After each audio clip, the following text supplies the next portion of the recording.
Ajo që duhet theksoj edhe tjetë dhe në funksion po themi të punës dhe mënyrës se ju duhet ta shihni detyrat që kemi dhe rekomandimet. Shumica dërmuese e problemeve që ne kemi në zgjedhje dhe që dalim me rekomandime, nëse shihen me kujdes, janë probleme të mënyrës funksionimit të qeverisjes në nivel qendror apo lokal. Ka përcim të ligjit apo veprime të cilat duhet ishin bërë dhe do të shpëtonin procesin e dorë nuk janë bërë. Shkeljet ligjit në mënyrë të drejtë për drejtë e tjerë, por që nuk ndodhin vetëm ditën e zgjedhjeve, ndodhin edhe përgjatë periudhës jo zgjedhore. Ndërtojnë një situatë e cila më pas prodhon një rezultat në zgjedhje. Që do të thotë, ne jemi në procesin pra negociatat me Bashkimin Evropian janë hapur dhe kapitujt e ndryshëm trajtojnë tematikat të cilat kur zgjidhen atje, që mund të jenë zgjidhje në ligje ndryshme, do të prodhojnë efekte në mënyrë indirekte apo direkte edhe tek procesi zgjedhor. Që do të thotë, nuk ka kufizim në gjetjen e problemit dhe të zgjidhjes vetëm te kodi zgjedhor. Duhet shihen edhe legjislacione tjera, për shembull ligjet për në punën për shërbimin civil apo të tjera, thjesht përmenda një, të cilët mund të jetë nevojshme që të preken për të harmonizuar me këto që janë rekomandime ose OSBE-dit në funksion të zgjedhjeve demokratike. Zonja Olgerta Ministri. Faleminderit, nderuar bashkëkohetar. Dua që të them dy fjalë dhe sigurisht edhe të nënvizoj disa fakte të rëndësishme. Ky është një moment i rëndësishëm, një fazë e rëndësishme e punës së këtij komisioni dhe fakti që sot edhe emërojmë ekspertët që do të mbështesin punën në këtë komision, do të thotë që kemi tashmë mundësi që jo vetëm të sjellim ekspertizën më të mirë që ne kemi, por gjithashtu edhe ta zgjerojmë duke patur në kalendarin e punës edhe të gjithë ato tryeza konsultative që lidhen me organizatat e shoqërisë civile, por edhe me ekspertizën që jemi të bindur do të vijë edhe nga Bashkimi Evropian apo edhe nga OSBE-dit që do jetë pjesë pra e punës së këtij komisioni. Patjetër që pritshmëritë në lidhje me këtë produkt që do të dali nga ky komision duhet që të përmbushin jo vetëm pritshmëritë e brendshme, por edhe ato të partnerëve tanë ndërkombëtar. Prandaj është e rëndësishme që ekspertiza që ne tashmë kemi vendosur dhe që kemi përzgjedhur të reflektohen edhe ato direktiva apo ato parametra dhe kushte që edhe vetë Bashkimi Evropian i kërkon në lidhje me këto element që ne do të diskutojmë në këtë reformë pra që kemi iniciuar. Për sa i përket produkteve që do të dalin nga tryezat, jemi të bindur që do të reflektojnë jo vetëm rekomandimet e OSBE-dit, por edhe ato të partive politike dhe shumë e rëndësishme ajo që tha edhe zoti Gjiknuri në raport me të gjitha partitë politike që duhet të jenë pjesë pra e këtyre konsultimeve dhe të vinë të thonë në këtë tryezë të gjitha ato miraqe apo rekomandime që kanë për sa i përket reflektimit në produktin final pra që do të kemi të konsultuar në këtë komision posaçëm. Sigurisht është e rëndësishëm edhe aspektet që lidhen me financimin e partive politike, qoftë për sa i përket transparencës financimit, qoftë për sa i përket bazave që lidhen me konkurrueshmërinë pra sa i përket financimit në raport me partitë politike. Duhet që të kemi parasysh dhe këte kam edhe për ekspertët për adresimin e realiteteve të reja në lidhje me fushatat online, kështu që ekspertët që vinë pikërisht nga bota edhe e medias, e komunikimit, të kenë parasysh se si mundet që ti adaptojmë dhe ti përfshim në këtë produkt edhe rregullat të qarta për transparencën e reklamave online apo identifikimin e burimeve të financimit për sa i përket fushatave zgjedhore, si dhe që shumë e rëndësishme mbrojtjen e integritetit të procesit zgjedhor nga manipulimi apo dezinformimi. Pra këto janë pika që besoj që duhet që të theksohen dhe duhet që dhe të na vinë dhe praktika të mira që sot janë pjesë pra edhe pse jo e kodeve të ngjashme në vendet e Bashkimit Evropian për t'i adaptuar edhe në realitetet e reja digjitale që ne po përjetojmë.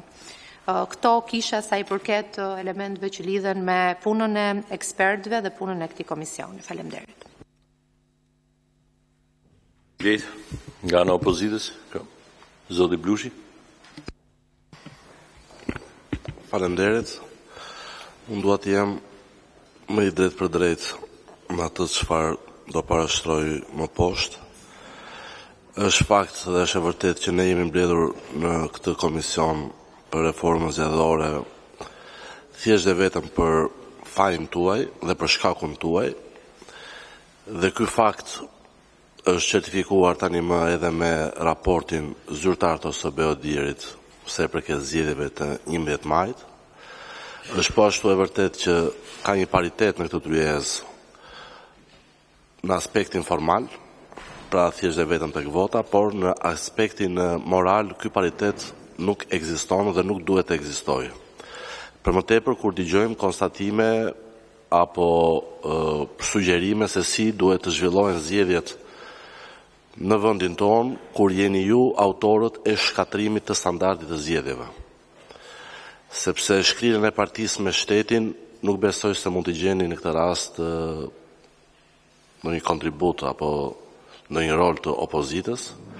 Përdorimin e administratës shtetërore në zgjedhje nuk besoj se mund të gjeni kontribut të opozitës. Përdorimin e parave të pista të krimit dhe të korrupsionit në zgjedhje nuk besoj se do të gjeni rol apo kontribut të opozitës. Ndaj ju lutem na kurseni vullnetin apo sugjerimet se si duhet jetë një proces zgjedhor i lirë dhe i ndershëm kur jeni ju autorët që keni shkatruar standardet e zgjedhjeve duke filluar nga çunat problematik te tërmeti në kutitë e votimit e të tjera me radhë.